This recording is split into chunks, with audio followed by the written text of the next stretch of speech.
তুমি মিসওয়াক করা ফজিলত তো জানো, খাবার শেষে মিষ্টি মুখের হাদিসটাও মানো। তুমি মিসওয়াক করা ফজিলত তো জানো, খাবার শেষে মিষ্টি মুখের হাদিসটাও মানো।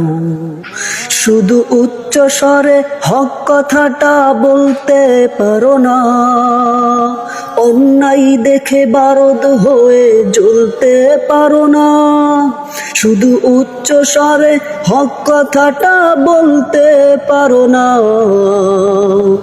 অন্যায় দেখে বারদ হয়ে জ্বলতে পারো না।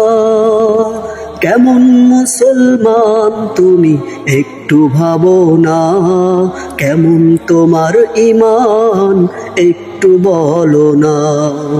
কেমন মুসলমান তুমি একটু ভাবো না, কেমন তোমার ঈমান একটু বলো না।